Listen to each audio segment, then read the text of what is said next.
Matataba at syempre alam niyo naman bagong tabas mga yan, kakaputol ko lang ng mga yan. Then ayun, maganda siyang tingnan kapromdi kasi kumakapal talaga siya.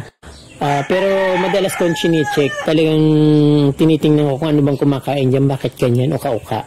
So ayan aking gloriosum, pinaghalo-halo ko na dyan sa aking magnificum na anthurium. Ayan, maganda siya kasi matagal mawala. Binigay ito sa akin nung isang plantita doon sa dahat. Nahulugan siya ng sanga. Kaya ganyan. So actually hindi ko siya inaalis kasi nagagandahan ako, sobrang last kasi. Ayun, wala pa rin kupas yung mga halaman ko dito. Talaga maganda pa rin sila. Bromeliads.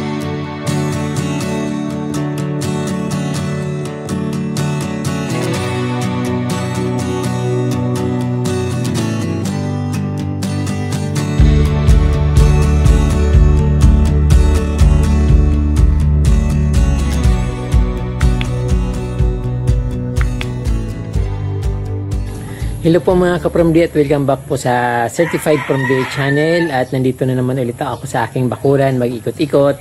At syempre hindi pa ako nakakagawa ng garden ngayon dahil may pinapagawa akong bakuran dito. Yung bakod ko po mismo sa harap pinapagawa ko, at syempre yung bakod ko, yung gate ko pinapagawa ko. But before anything else, I would like to invite you to subscribe on my YouTube channel. And then, touch the notification bell para updated po kayo sa aking mga bagong post na videos. So, ayun ka-From D, papakita ko sa inyo kung anong ginagawa dito sa aking bakuran. Pero, ayun, walang kaayusan talaga. Pero maganda naman kahit na walang kaayusan kasi talagang maganda na ito noon pa. Gusto ko lang maging maayos at syempre gusto kong magkaroon ng privacy, maging anong tawag doon? Magkaroon ng peace of mind habang nasa loob ako ng bahay at walang iniisip na kung anumang hassle. So ayan ka-From D, ikot ko po kayo sa aking yard, front yard in backyard. Then syempre marami akong ginagawa dito at syempre pagkatapos ng pinapagawa ko, mag-ayos na talaga ako ng mga garden or ng mga halaman ko dito sa loob ng aking bakuran. Maliit lang naman ito kaya madali kong mapaganda ulit kahit na medyo nagkakasira-sira. Tara, samahan niyo po ako mag-ikot mga ka-From D. So ayan po ka-From D, nagpapagawa ako ng grills para sa aking bintana dito sa front at sa gilid. So sa taas, sasaka na lang yung grills na papagawa ko doon. Then syempre maganda pa rin naman dito kahit walang kaayusan. Yung halaman ko maganda pa rin. Although tinatamad pa ako maglinis kasi magulo dahil maraming ginagawa. So hindi ko naman siya maayos ng tudong-todo habang may ginagawa. Kaya yan ganyan pa rin. So yung halaman ko dito ka-From D, ayan, sinagad ko na yung gupit sa aking copper plant na purple para pag dahon niya, ayan, dumadahon nga na nga ulit. So kakaano ko lang siya, kakasagad siguro mga 3 days ago para sabi ko ma-maintain ko na lang na mababa, yung parang kutsarita lang dating niya. Then yung ko dito mga halaman, yan. Matataba at syempre alam niyo naman bagong tabas mga yan, kakaputol ko lang ng mga yan. Then ayun, maganda siyang tingnan ka-From D kasi kumakapal talaga siya. Yung mga halaman dito, ayun yung mga nandun sa may gate na halaman, nilagay ko na muna dito pansamantala kasi ginagawa yung gate ko. Kapag naayos na yung gate o saka yung bakod sa harap, so doon naman yung ayusin ko kasi dito sa backyard halos okay na yung dito, konting lang dito, kaunting gupit-gupit na lang, konting linis lang, talagang okay na siya. Yung halaman lang naman ng dito, inaantay ko na lumaki. So pag lumaki na siya, hindi naman kailangan na talagang alagaan kasi nasa direct soil mga yan. Ayan, katulad nung ayan yung tiyaang gubat, tapos yung Eugenia plant. So nilipat ko yung Eugenia plants na yan dyan para hindi dito sa African talisay na variegated, para hindi sila salubong. Yung naman ka-From D, yung legume plants, ayan, magaganda na, pero palaging lagi na lang may mga kinakagat-kagat yung dahon. inaabangan ko kung ano yung mga kumakagat dito. Parang wala naman nakikitang mga kumakagat. Chinichi ko yung mga dahon niya nga para makita kung ano ba yung problema nito kasi palagi nilang ganyan. So pag tinitingnan ko, wala naman. Gumaganyan talaga siya. Nakakainis kasi parang pakiramdam ko mamamatay kasi parang inuubos yung dahon. Pero halos lahat ganyan. Yung iba naman parang walang nababawas. Pero madalas kong chine-check, talagang tinitingnan ko kung ano bang kumakain dyan, bakit ganyan, uka-uka. So hayaan ko na lang siya. Then ayun, punta tayo dun sa kapromdi sa front yard. At pakita ko sa inyo kung anong kalagayan ng aking garden doon. Siyempre dito sa backyard nga kapromdi, maayos dito. Konting kimbot-kimbot lang dito, maganda na, konting walis-walis lang at paglilinis. Ito nga pala kapromdi na mulaklak yung aking bromeliad. Hindi naman ito yung bromeliad na makulay. Maganda yung bulaklak niya, parang ribbon. Bumubuka na siya, siguro 1 week ko na itong nakikita na parang medyo nakaganon. Tapos ngayon bumuka na siya, yung palang itsura niyan. Din dito, ayan, yung milaloni ko dito, nakaka-recover na, na siya, mayroon na siyang isang talbos, parang pausbong pa lang. Din yung aking rainforest, kapromdi, na parang siya, bigla siyang gumanda nung inalis ko siya sa paso, sa sapat na plastic, at nilipat ko yan sa direct soil. So medyo parang siya gumanda na kasi dati parang kulukulubot yung mga dahon niya at syempre ang liliit. Pero talaga kapromdi, gumanda na siya noon. Hindi ko lang naasikaso. Kaya yan, niligay ko na lang ulit dyan. So parang gubat dito sa aking mini garden. Then dito syempre, ayan yung aking mga anthurium. Ayan. So yung dito, yung mga orchids na nilagay ko dito sa screen. Tapos dito yung palalagyan ko ng dito. Yung greens, ilalagay ko dyan sa bintana para safe ako dito. Ayan. Yung mga plants ko dito. So ito naman yung yung mga dito yung mga begonia. Tapos yung aking pwede leaf. So akala ko mamamatay na ito. At inilipat ko sa pat kasi yung pat pala na nilalagyan niya parang puro ipa ng palay, tapos natutuyo na lang ito, so kailangan diligan. So ang ginawa ko, minix ko ng soil yung ipa ng palay para siya magkaroon ng konting tigas yung lupa niya, yung soil, at nilagyan ko ng mga fertilizer ng 14-14. So ayun, na siya ulit, karoon na ulit siya ng dahon. So ayan yung aking gloriosum, pinaghalo-halo ko na dyan sa aking magnificum na anthurium.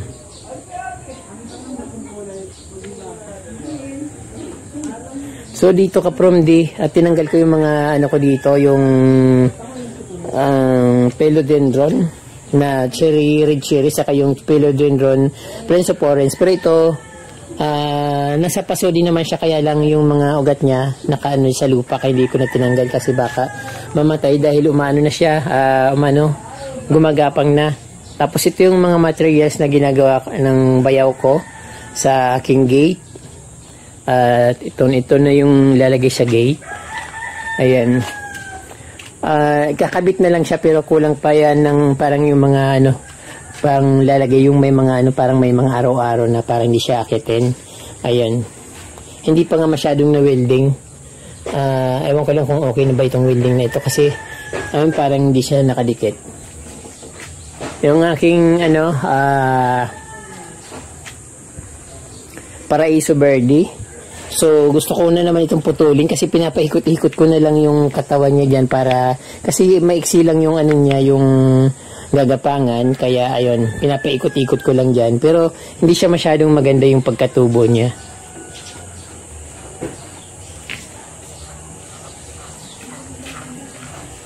So ayan kapromdi yung aking gate, ang ginagawa na gate. Ito yung wooden gate ko na sira-sira na kasi kapromdi. Konting lang nito, napuputol na yung iba nga, naputol na yung mga ganito ko. So, kailangan talaga palitan na. Kaya lang yung, yung hindi ko mapagawa-gawa kasi wala akong budget. Yun, sabi ng ate ko, siya na lang muna magpapagawa. Kaya yan, syempre, lupa niya naman ito. Dapat siya talaga magpagawa, dapat lang na siya gumastos kasi once na nawala na ako dito, sa kanya pa rin ito, even yung bahay sa kanya na ito pag nawala na ako.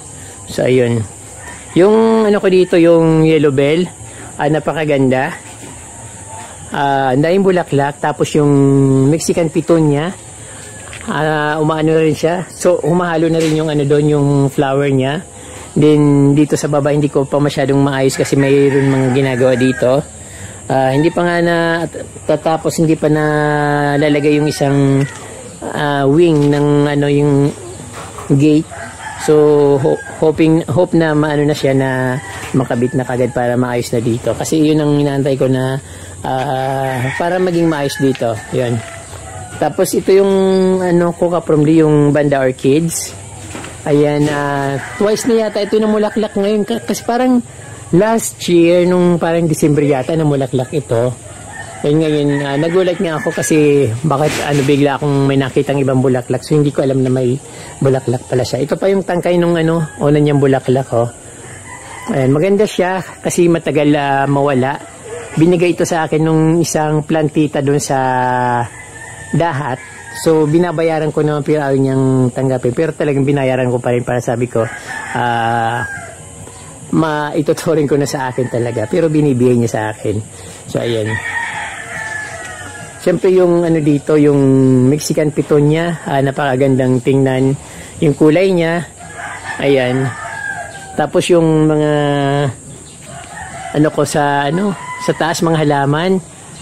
Ayan, magaganda naman. Kaya lang yung yung bougainvillea, nilagyan ko siya ng fertilizer para magbulaklak. Ang nangyari, lumago, pero hindi siya namumulaklak. Yung iba, yung mga dulo lang may bulaklak, pero hindi siya dumadami yung bulaklak. Hindi katulad ng mga nakikita natin na halos lahat bulaklak yung mga sanga niya.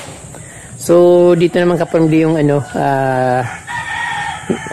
nabuhay ko ulit yung aking mga mayana plants, yung red mayana. So dito ayusin ko ito pag pakatapos magawa yung gate.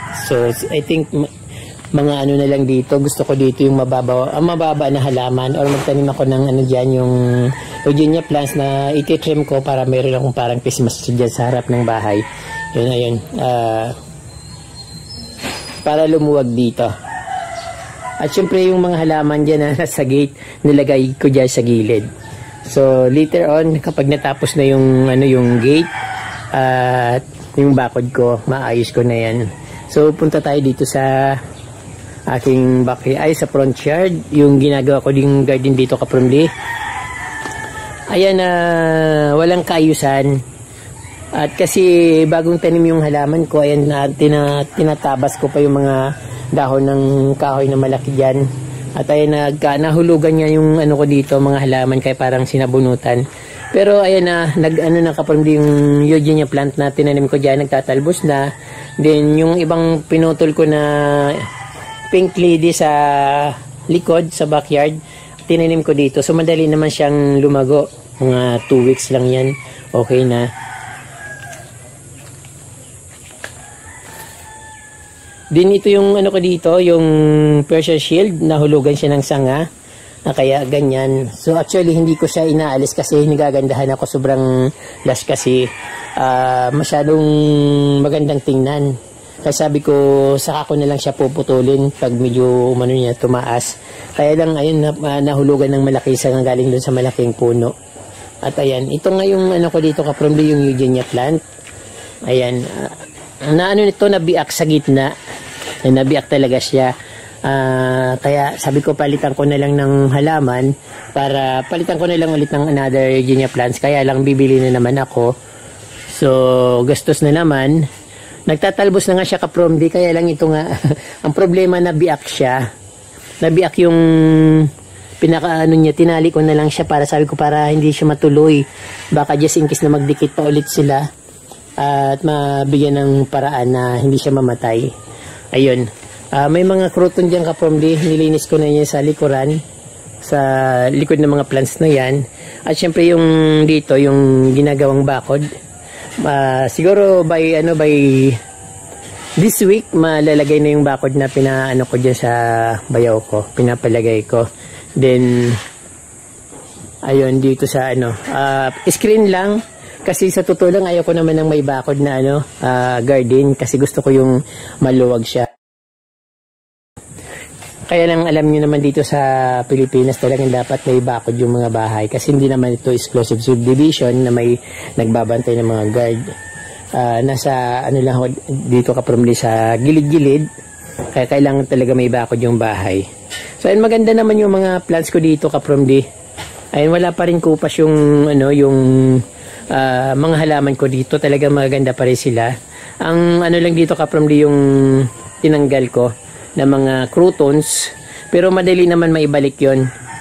Although yung talagang binunot ko na yon para maging maluwag dito, para mabawasan yung parang mga masukal diyan. Yung ground na lang, yung yung angel pink lady na halaman or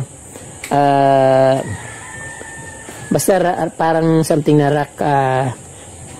rock pink, parang gano'n yung pangalan. Basta pink lady yung mga halaman na inanon ko dyan. Yung may bulaklak nga siya ka-promdi. Yan yung yung sample ng pink lady. So yan, pag kumapal siya, kukubkubin niya yan, parang peanut grass. Ang lang dito, advantage sa pink lady ay hindi siya umano yung ugat niya. Hindi yung makunat tanggalin. Hindi katulad sa peanut grass na talagang napakakunat. At syempre mas madali itong lumago. So ayan, maganda pa rin naman ka-promdi, kaya lang ngayon walang kaayusan. At yung mga dahon sa taas pinapatuyo ko, pinutol ko sa sanga. Ayun, pinapatuyo ko yung mga dahon diyan para sunugin ko ulit.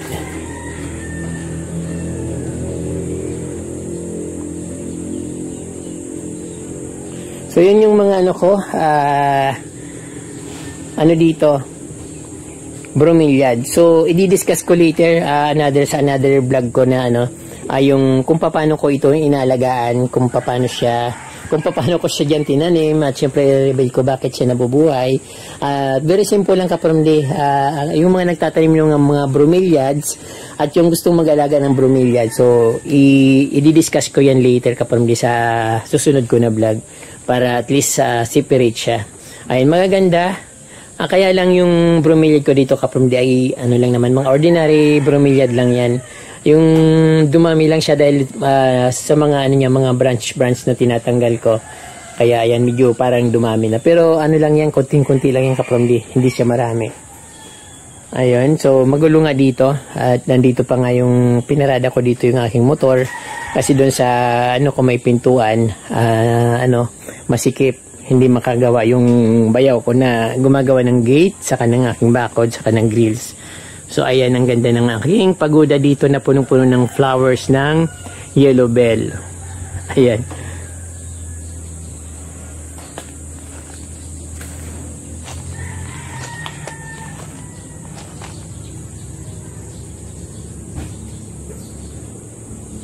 Madali lang tong ayusin ka-promdi. So I think kailangan ko ng reserve na isang or dalawang Virginia plants dahil dun sa yung pinakita ko sa inyo na nabiyak sa gitna, yung sanga niya na hati. Kasi baka hindi siya gumanda dahil dun sa nangyari. Dahil sa pagbagsak nung mga sanga na galing dito. Siya mismong nabagsakan na yun. Nilagari ko siya sa taas at syempre ang hirap gawin dahil nasa taas yung mga sanga.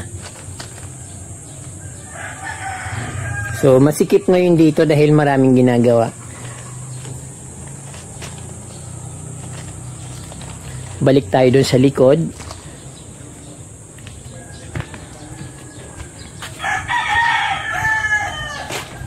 And dito yung aking pandakaki plant na variegated. Yung sensation plant. Ayan.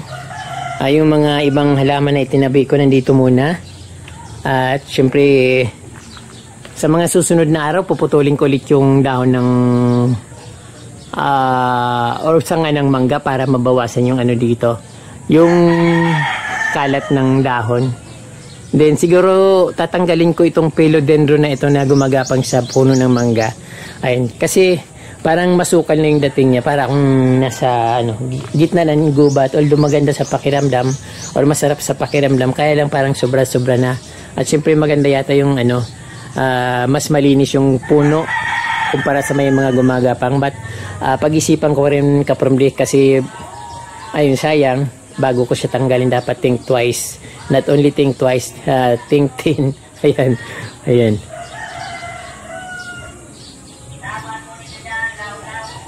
Marami pa akong i-improve dito kapromdi. Ayan, yung ko dito, garden.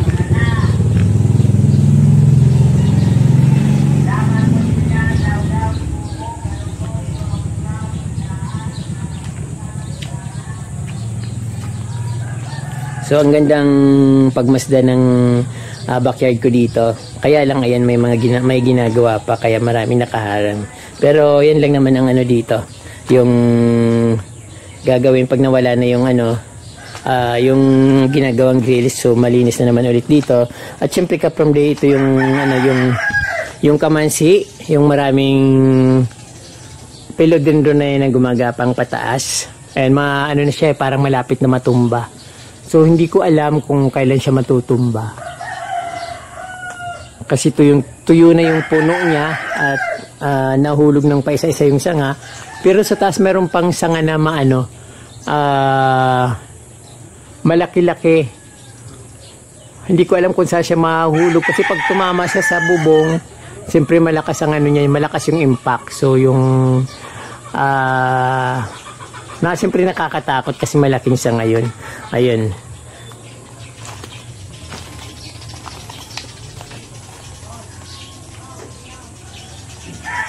Medyo yumabong ng aking dito, yung ferns, Peruvian ferns. Ayun, saka na lang ako maglilinis pag natapos yung dito ang ginagawa. Ayan po mga kapromdi, ang update ng aking garden dito sa aking yard, front yard, backyard, leaf yard. So ayan po. Marami pong salamat sa inyo kapromdi sa inyong panunod at support. At kung hindi pa po kayo nakasubscribe at kung bago lang kayo sa aking YouTube channel, huwag niyong kalimutan po mag-subscribe at pindutin po yung notification bell para updated po kayo sa aking mga bagong post na videos. Din kapag old viewers ka naman at hindi ka pa nakasubscribe, mag-subscribe ka na po kapromdi para madagdagan po tayo. Ayan po, marami pong salamat. At huwag niyong kalimutan mag-subscribe ulit. Then, pindutin yung notification bell para updated po kayo sa aking mga bagong post na videos. Thank you and Diyos mabalos. Muchas gracias.